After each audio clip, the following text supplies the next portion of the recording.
Hello, and welcome to the EWC podcast, where we shine a spotlight on the incredible stories and impactful work being done to support breast and cervical health and well-being in our communities. I am your host, Carmel. In this series, we'll be exploring the Every Woman Counts program, a vital initiative that provides free breast and cervical cancer screening and diagnostic services to underserved individuals.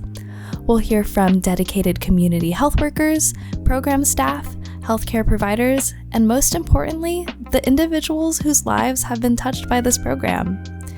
In today's episode, we're excited to welcome our guest speaker, Dr. Thomas Lomas.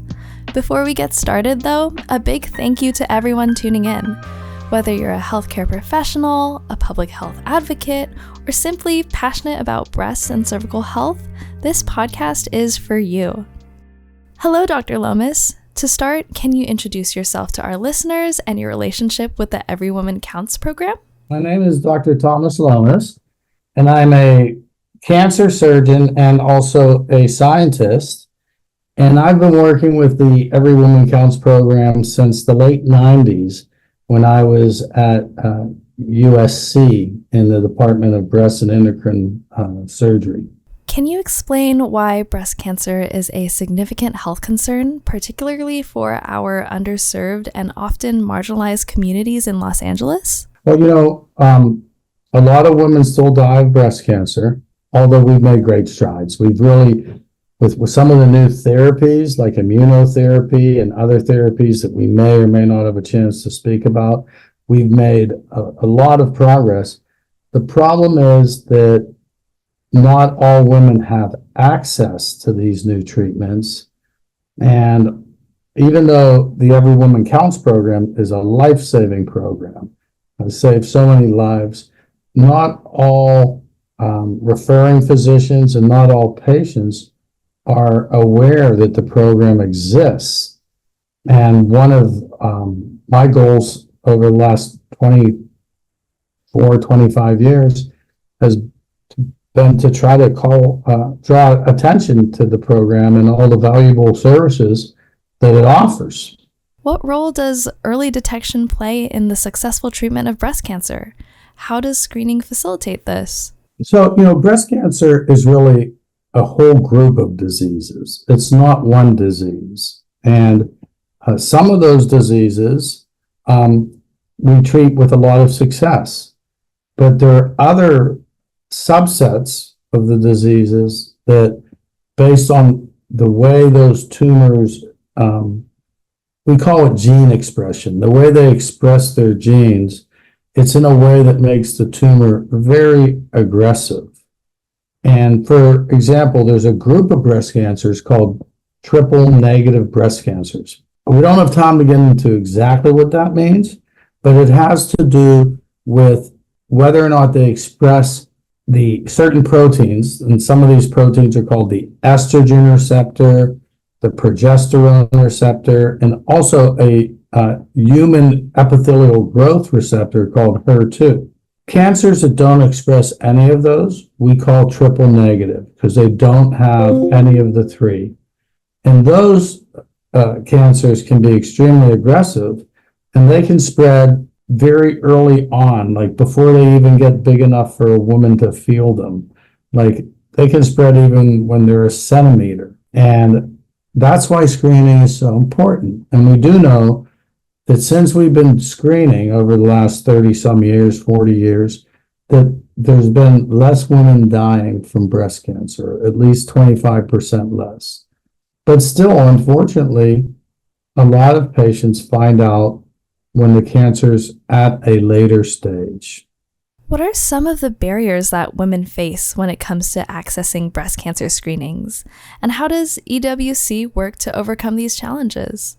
It's not that they don't know they need help. A woman feels a tumor or let's not say a tumor, she feels something is wrong, but the process, even though this wonderful program is there, the process of them getting to a doctor that can refer them to the program, then getting them to actually have their mammogram, have their ultrasound, and have a biopsy, there can be a lot of time in between. Oftentimes the centers that are willing to take care of underserved women have long wait lists. Even the county hospital, when I was there, had kind of a long wait list. I have heard that that's improved somewhat. So from the time they realize that they need to check into something that might be a problem until they actually get to the point where they either have their surgery,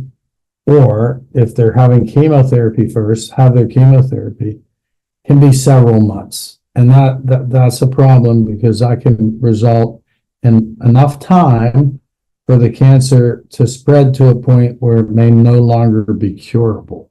In my research, data from right here in Los Angeles County shows that Black women are less likely to be diagnosed with breast cancer, but they are dying more often from the disease than other women. Can you speak to this disparity? There's a few different reasons for that. The type of cancer that we just spoke about, the triple negative cancers that don't have the estrogen receptor, the progesterone receptor, or the HER2 protein, those are aggressive cancers, and they tend to occur more frequently in Black women or women of Black ethnicity. So that's part of it. The other part is obvious that they lack access because, they tend not to have routine primary care follow-ups. It's not that they don't want to or that they don't know, but it's harder for them. Even things like transportation can make it difficult, or taking a day off work. A lot of these patients are hardworking, wonderful people, but they can't take a day off work because they lose that day of pay. So that's why we're open on Saturdays here. So it's a lot of different reasons, but those are two of the most important ones. What are some of the common myths or misconceptions about breast cancer screenings that you encounter, and how do you address them? I think a lot of women, first of all, are worried that the mammogram, which kind of squeezes the breast, is uncomfortable. But we've come a long way with addressing that. The mammograms are that's one myth. They're really not painful. Okay. And ultrasounds are not painful. Okay. But the ongoing perception that they're painful may lead people to delay, just like some people delay getting their colonoscopies because they don't want to go through, the bowel prep. So I think that along with that, the other major factor is fear of finding something out. And it doesn't make sense, but it's a basic normal reaction. Sometimes we're so worried that once we know, then our life is going to be changed. And again, it's better to know earlier, but the fear of finding out might play some role for some women in terms of whether or not they seek out the cancer screening. How do you support individuals who may have a family history of the disease? So that is something we address all the time. About a little bit under 10% of breast cancers are due to the presence of a genetic mutation in two genes. They're called the BRCA genes, BRCA. And there's two of them, BRCA1 and BRCA2, and they significantly increase a woman's lifetime risk of breast cancer. But those aren't the only genes. There are other genes that have similar increased risk, but not quite as high. Okay, some of these genes are called CHEK2 and PALB2. So we do genetic testing. If someone comes in and they fill out a questionnaire, and it's kind of like a computer algorithm. If that questionnaire will take into account a lot of factors. Family history, and how much family history. Did you have just one aunt, Or did your mother and your grandmother have breast cancer? Those are two different things.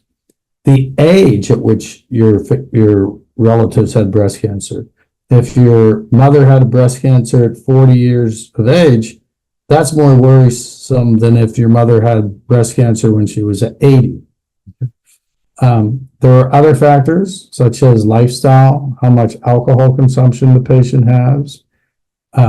Other factors are, early age of getting their menstrual period and a late age of going into menopause. That means that woman had estrogen levels flowing through her blood for a longer time than a woman that got her menstrual period later and went into menopause earlier. All of these factors feed in, and then we will calculate a risk. And if the risk is the calculation of the risk, if it's higher than 20% for what we call the remaining lifetime risk, or like say you have a woman who's 30 and you calculate that risk and you find out that she has a chance of getting cancer by the time she gets to 70 or 80 of at least 20%, then we increase how serious we are about screening. And those cases will also do MRIs, okay, which can also help find cancers that mammograms and ultrasound may not find. It sounds like your practice is providing a great service to our community. What recommendations do you have for others who want to help reduce disparities in breast cancer rates? Well, two things. One is become a provider for the state of California Every Woman Counts program. Now, for your listeners that may not know what that program is, it's a program that a woman can request enrollment, and if she can't afford to get routine breast or cervical cancer screening, because that's the other cancer that the Every Woman Counts program has saved many lives by providing cervical cancer screening, then if the woman goes to some primary care provider, or in our case, we also can enroll patients, they can get enrolled into the program. And that takes one day, not even a day. The same day, we can do a mammogram and whatever else is needed. That once the radiologist reads the mammogram, if he says, I'd like an ultrasound, we can do the ultrasound. And if he or she, I should say, says that there should be a biopsy, the program pays for the biopsy.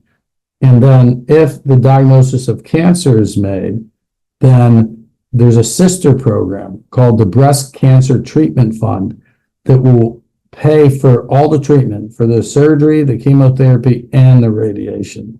So see, this program is so important. It saves so many lives, but a lot of people are unaware of its existence. Okay? The other thing that we do is we have a nonprofit foundation where we pay for things that fall outside of the Every Woman Counts program, like helping patients who maybe are homeless and need a hotel room while they're getting chemotherapy. We're trying to help them get access to plastic surgeons for reconstruction, or some young women that have not had a family yet. We sometimes help them with getting their eggs frozen, because once they get chemotherapy, they may not be able to conceive as easily. Not always, but sometimes. Okay, so I would encourage other providers to pursue these avenues, starting with becoming a provider for the Every Woman Counts program. Is there a success story you can share that exemplifies how the Every Woman Counts program has impacted an individual's life? I mean, the success stories are when I have a patient come back 5 years later and she's still healthy. And I can think of one woman who thought she would never be able to conceive a child, and we helped her with that. And she went through a pretty intense chemotherapy, and I hadn't seen her for a couple of years, and she came back in with her 14-month-old baby, and that was a success story. Thank you so much, Dr. Lomas, for joining us for today's episode. As we wrap up, is there anything else you'd like to share with our listeners? If you're out there and you're wondering where you can go to gain access to become enrolled in the Every Woman Counts program, you can go on our website at valleybreastcare.org, valleybreastcare.org, or call 818-782-4232. In today's episode, we've highlighted the critical importance of breast cancer screening with Dr. Thomas Lomas, emphasizing early detection and the vital role programs like Every Woman Counts play in saving lives, especially in underserved communities. To summarize, we explored how screening can identify aggressive forms of breast cancer, such as triple-negative breast cancer, which can spread quickly and be harder to treat if not detected early. The recommended screening guidelines suggest starting mammogram screenings at age 40, with follow-ups every year. Individuals with a family history or other risk factors may need to begin earlier. Barriers to screening include lack of access to healthcare, long wait times, and socioeconomic factors. But Every Woman Counts addresses these challenges by offering free screenings and diagnostic workups. By understanding these factors and utilizing available resources, we can work to reduce disparities and improve outcomes in breast cancer care. If you or someone you know could benefit from the Every Woman Counts program, don't hesitate to get involved. For more information about EWC, reach out to the local office at 323-647-4711 for personalized assistance. Remember, early detection is your superpower. Use it to take charge of your health and inspire others to do the same. We'll see you in the next episode.